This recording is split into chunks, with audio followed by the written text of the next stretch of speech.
Hi മക്കൾസ്, നമ്മൾ ഈ ഒരു വീഡിയോയിൽ ഡിസ്കസ് ചെയ്യാൻ പോകുന്നത് ബൈനോമിയൽ നോമൻക്ലേച്ചറിനെ കുറിച്ചാണ്. ബൈനോമിയൽ നോമൻക്ലേച്ചർ നിങ്ങൾ 7ാം ക്ലാസ്സിൽ ബൈനോമിയൽ നോമൻക്ലേച്ചറെ കുറിച്ച് പഠിക്കാൻ ചാൻസ് ഇല്ല. പക്ഷേ 8ാം ക്ലാസ്സിൽ നിങ്ങൾക്ക് വളരെ ഇമ്പോർട്ടൻ്റ് ആയുള്ള ഒരു ടോപ്പിക്കാണ് ബൈനോമിയൽ നോമൻക്ലേച്ചർ. ഓക്കെ, അതായത് ദിനാമ പദ്ധതി എന്നൊക്കെ മലയാളത്തിൽ പറയും. അതായത് എന്താണ്, നമ്മുടെ നാട്ടിൽ പല ജീവികൾക്കും പല പേരാണ്. ഇപ്പോൾ ഫോർ എക്സാമ്പിൾ ഒരു ഉദാഹരണം പറയുകയാണെന്നുണ്ടെങ്കിൽ, ഇപ്പോൾ ഒരു കടുവെന്ന് തന്നെ എടുക്കുക. കടുവ അല്ലെങ്കിൽ പുലിയോ അല്ലെങ്കിൽ എന്തെങ്കിലുമൊക്കെ ഒരു ജീവി. അതിപ്പോൾ നമ്മുടെ നാട്ടിൽ കടുവക്ക് കടുവ എന്ന് പറയും. തൊട്ടപ്പുറത്തെ ഒരു സംസ്ഥാനമുണ്ട് തമിഴ്നാട്. തമിഴ്നാട്ടിൽ കടുവക്ക് എന്താ പറയുക എനിക്കറിയില്ല. ഇനി കർണാടകയിൽ എന്താ പറയുക അറിയില്ല. ഗോവയിൽ എന്താ പറയുക, മഹാരാഷ്ട്രയിൽ എന്താ പറയുക. അങ്ങനെ ഇന്ത്യയിൽ തന്നെ പല സംസ്ഥാനങ്ങളും ഒരു ജീവിക്ക് പല പേരുകളാണ്. ഇനി ലോകത്തിന്റെ പല ഭാഗത്തും ഈ ജീവിക്ക് പല പല പേരുകളായിരിക്കും. അപ്പോൾ സ്വാഭാവികമായിട്ടും നമ്മളിപ്പോൾ ഒരു 4-5 ശാസ്ത്രജ്ഞന്മാർ, വ്യത്യസ്ത രാജ്യങ്ങളിലുള്ള 4-5 ശാസ്ത്രജ്ഞന്മാർ ഇങ്ങനെ ഒരുമിച്ച് കൂടിയിട്ട് ഒരു പരീക്ഷണത്തിന് വേണ്ടിയിട്ട് ഒരു സ്പീഷീസിനെ സെലക്ട് ചെയ്യാണ്, ഒരു ജീവിയെ സെലക്ട് ചെയ്യാണ്. അപ്പോൾ അതിൽ ഒരാൾ പറയാണ് ഞാൻ ഇന്ന ജീവിയെ സെലക്ട് ചെയ്തു. അപ്പോൾ അയാൾ പറഞ്ഞ കാര്യം മറ്റേ ആൾക്ക് മനസ്സിലാവില്ല. ഇപ്പൊ ലൈക്ക് ഞാൻ എന്ത് ചെയ്യുന്നു, ഞാനൊരു എലിയെ സെലക്ട് ചെയ്യുന്നു. അപ്പൊ എലി എന്നുള്ളത് ഒരു ചൈനക്കാരന് മനസ്സിലാവോ ഇല്ല, ജപ്പാനുകാരന് മനസ്സിലാവോ ഇല്ല, ഫ്രാൻസുകാരന് മനസ്സിലാവോ ഇല്ല. അപ്പൊ സ്വാഭാവികമായിട്ട് അവർക്കിടയിൽ ഒരു കൺഫ്യൂഷൻ വരും. ഈ കൺഫ്യൂഷൻ ഒഴിവാക്കാൻ വേണ്ടിയിട്ട് ശാസ്ത്രലോകം എന്ത് ചെയ്തു, ജീവികൾക്ക് ശാസ്ത്രീയമായിട്ട് ഒരൊറ്റ പേര് കൊടുക്കുന്ന ഒരു പരിപാടി ഇൻട്രൊഡ്യൂസ് ചെയ്തു. അതാണ് ബൈനോമിയൽ നോമൻക്ലേച്ചർ അഥവാ ദിനാമ പദ്ധതി, സയന്റിഫിക് നെയിമിംഗ് കൊടുക്കുന്ന പരിപാടി. Okay, it was Carl Linnaeus ആണ് ഇത് എന്ത് ചെയ്തത്, ഡെവലപ്പ് ചെയ്തത്. Who developed the method of naming organism scientifically. Carl Linnaeus എന്ന് പറയുന്ന ഒരു ശാസ്ത്രജ്ഞനാണ് എന്ത് ചെയ്തത്, ജീവികൾക്ക് ശാസ്ത്രീയമായിട്ട് പേരിടുന്ന പരിപാടി ഇൻട്രൊഡ്യൂസ് ചെയ്തത്. ഈ ശാസ്ത്രീയമായിട്ട് പേരിടുക എന്ന് പറയുമ്പോൾ ഈ ബൈനോമിയൽ നോമൻക്ലേച്ചർ എന്ന് പറയുമ്പോൾ ആ പേരിൽ തന്നെ ഉണ്ട് ബൈ എന്ന് പറഞ്ഞാൽ എത്ര, 2 എന്നല്ലേ.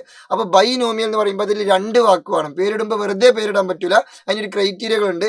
2 വാക്ക് വേണം ആ പേരിൽ. ഇതാ the scientific method of naming where the genus name comes first. അതിൽ ആ 2 വാക്കിൽ ജീനസ് നെയിം ഫസ്റ്റും വരണം, and the species name is second. Species name എന്തും വരണം, സെക്കൻഡും വരണം. ഇപ്പോൾ ഒരു ഉദാഹരണം പറയുകയാണെങ്കിൽ പിന്നെ പേരെന്താണ്, ഫാസിൽ അറക്കൽ. അപ്പോൾ അവിടെ എന്തുണ്ട്, 2 വാക്കുണ്ട്, ഫാസിലുണ്ട് അറക്കലുണ്ട്. ഇപ്പോൾ ദുൽഖർ സൽമാൻ 2 വാക്കുണ്ട്. അതുപോലെ ജീവികൾക്ക് പേരിടുമ്പോൾ എന്ത് ചെയ്യണം, നമ്മൾ 2 വാക്ക് ചേർത്തിട്ട് വേണം പേരിടാൻ.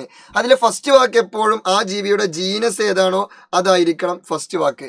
സെക്കൻഡ് വാക്ക് ആ ജീവിയുടെ സ്പീഷീസ് ഏതാണോ അതായിരിക്കണം സെക്കൻഡ് വാക്ക്. അത് അങ്ങനെ തന്നെ ആവണം. ഓക്കെ, അപ്പോൾ ഇതാണ് എന്താണ് സയന്റിഫിക് നെയിമിന്റെ ഏറ്റവും ബേസിക് ആയിട്ടുള്ള ഒരു റൂള്.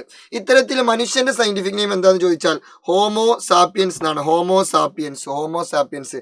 ഇതിൽ ഹോമോ ജീനസും സാപ്പിയൻസ് എന്താണ്, സ്പീഷീസുമാണ്. അത് ഓർത്ത് വെക്കുക. ഇനി റൂൾസ് ഓഫ് ബൈനോമിയൽ നോമൻക്ലേച്ചർ ആണ്. ബൈനോമിയൽ നോമൻക്ലേച്ചറിന്റെ റൂളുകളാണ്.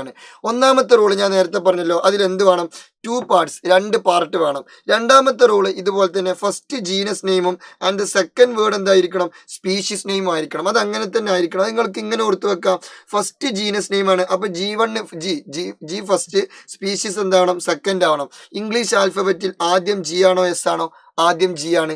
അപ്പൊ ഫസ്റ്റ് വാക്ക് എന്താണ്, ജീനസ്. അപ്പൊ പിന്നെ സെക്കൻഡ് വാക്ക് എന്തായിരിക്കും, സ്പീഷീസ് ആയിരിക്കും. ഇതാണ് രണ്ടാമത്തെ റൂള്. മൂന്നാമത്തെ rule, when writing the scientific naming in English. Scientific name ഇംഗ്ലീഷിൽ എഴുതുമ്പോൾ the genus name should begin with the capital letter. Genus name എപ്പോഴും ക്യാപിറ്റൽ ലെറ്റർ കൊണ്ട് സ്റ്റാർട്ട് ചെയ്യണം.